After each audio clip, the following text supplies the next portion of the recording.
Sanito 46 tahun, warga desa Karangbong, Kecamatan Pacarakan, Kabupaten Probolinggo mengeluhkan pelayanan puskesmas Pacarakan.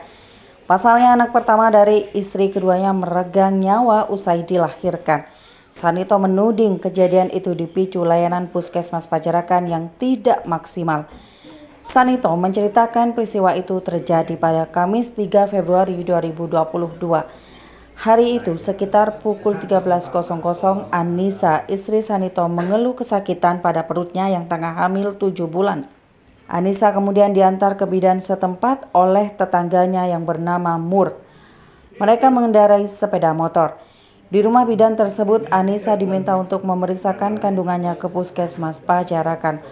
Wanita 36 tahun itu kemudian pergi ke puskesmas Pacarakan. Setiba di puskesmas oleh petugas, Anissa disuruh kembali untuk mengambil buku kesehatan ibu dan anak. Setelah ambil buku KIA, Anissa balik ke puskesmas dengan diantar Sanito, tetap dengan mengendarai sepeda motor. Tetangganya yang bernama Mur ikut menyusul bersama Kridianto, yaitu anak pertama Sanito dari istri pertama. Mereka menyusul dengan membawa perlengkapan menginap seperti selimut, bantal, dan barang lainnya. Namun saat Anissa sampai di puskesmas, ia kembali diminta pulang oleh petugas medis dengan alasan sakitnya masih belum terlalu parah. Maka Sanito memaksa agar istrinya tetap diperiksa. Sanito tidak tega melihat istrinya kesakitan. Menurut Sanito, istrinya kemudian diperiksa sebentar lalu langsung disuruh pulang lagi. Merasa tak bisa berbuat apa-apa, Sanito pun pulang bersama istri dan tetangganya. Tak lama setelah sampai di rumah, Anissa mengalami pendarahan. Sanito lalu kembali untuk memanggil petugas medis dari puskesmas Pacarakan. Tetapi Sanito disarankan untuk membawa istrinya kembali ke puskesmas untuk diperiksa. Saat Sanito tiba di rumahnya, istrinya mengerang kesakitan seperti hendak melahirkan. Sedangkan Sanito kesulitan mendapatkan mobil untuk membawa istrinya ke puskesmas. Alhasil Sanito langsung menuju rumah bidan untuk meminta pertolongan pertama. Tetapi bidan menolak dan menyatakan bakal mengirim ambulans berikut petugas medis dari puskesmas ke rumah Sanito. Tetapi menurut Sanito, ambulans itu tidak kunjung datang. Sementara Anissa akhirnya melahirkan bayi laki-laki tetapi dalam keadaan sudah tidak bernyawa. Sesaat kemudian datang bidan desa Tanjung, Kecamatan Pacarakan bernama Leni Rizky. Hanya kedatangannya sudah terlambat karena bayi yang diberi nama Nur Ahmad itu sudah meninggal dunia. Anissa dan bayi yang sudah meninggal itu kemudian dibawa ke puskesmas Pacarakan untuk dilakukan pemeriksaan. Mereka dibawa menggunakan mobil siaga desa setempat. Sesampai di puskesmas dilakukan perawatan pada Anissa dan bayinya dipulangkan kembali setelah dinyatakan meninggal dunia. Bayi itu dimakamkan sekitar pukul 18.30. Anissa sendiri dirawat semalam. Pada Jumat pagi Anissa diizinkan pulang.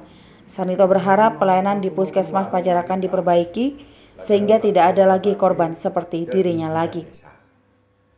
Ya, waktu itu istri saya itu sama tetangga Pak Mur, karena perutnya sakit langsung laporan ke bidan desa. Sama bidan desa langsung disuruh ke puskesmas Pacarakan. Setelah dari puskesmas, karena tidak bawa buku ini, disuruh kembali lagi. Setelah itu ada ambil buku ini langsung puskesmas lagi sama saya. Nah, karena istri saya sakit, ini diminta sama pihak bidan, ya saya tunjukkan sudah. Setelah itu ya disuruh pulang. Loh, ini istri saya ini sakit Bu. Oh iya, tidak apa-apa, coba tak cek dulu. Langsung dicek sebentar, disuruh pulang lagi.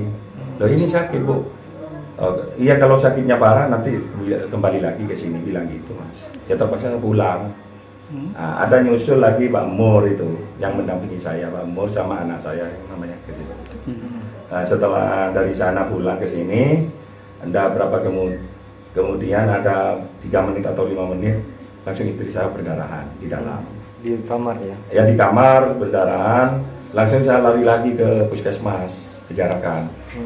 Setelah di puskesmas itu saya bilang lagi ke perawatnya itu, Bu, bagaimana itu Bu, istri saya sudah berdarahan. Oh, banyak apa kecil Pak? Oh, sedikit Bu. Oh, tidak apa-apa, bilang gini. Bawa saja ke sini Pak, saya mau ke sana. Tidak bisa dapat mobil di sini Mas, sulit. Sulit bawa mobil, langsung panik. Ini istri saya ini langsung mau keluar, mau melahirkan. Langsung loncat lagi ke bidan desa. Bidan desa itu bilang, Bu, saya minta tolong anak istri saya mau melahirkan ini. Itu sudah berdarahan, anaknya mau keluar. Nggak usah ke sana, sudah pulang. Ini saya sudah menghubungi bidan puskesmas sama ambulannya, tunggu di sana. Ternyata ya tunggu sama ambulannya sama bidannya nggak ada, Mas. Otomatis ya ambil bidan lain. Ibu Leni itu yang dari Tanjung itu semua. Entah siapa yang ngebel dari sini, menghubungi saya tidak tahu sudah. Tapi tiba-tiba saya pulang dari Ibu Tri itu, pulang ke sini, anak saya sudah keluar meninggal itu sudah. Tidak ada penanganan medis sama sekali. Ya kalau warga sini kan takut. Tapi setelah meninggal itu dibawa ke puskesmas lagi? Iya, ke puskesmas lagi. Tapi masih lama menunggu mobil dari mobil siaga itu. Iya, ambulan desa itu. Dibawa ke sana. Tapi keadaan sudah meninggal, Mas. Nah, dirawat di sana, nanti setelah itu sudah dimandikan, dibalik lagi. Nah, anak saya itu yang meninggal dibawa lagi ke sini.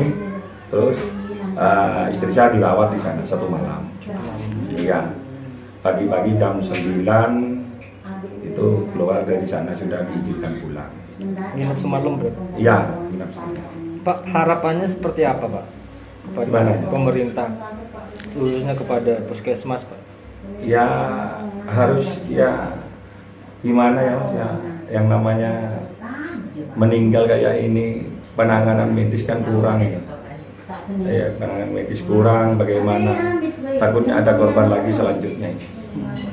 Dan kayak ini gimana ini? Masalahnya sudah bolak-balik ke sana, Mas.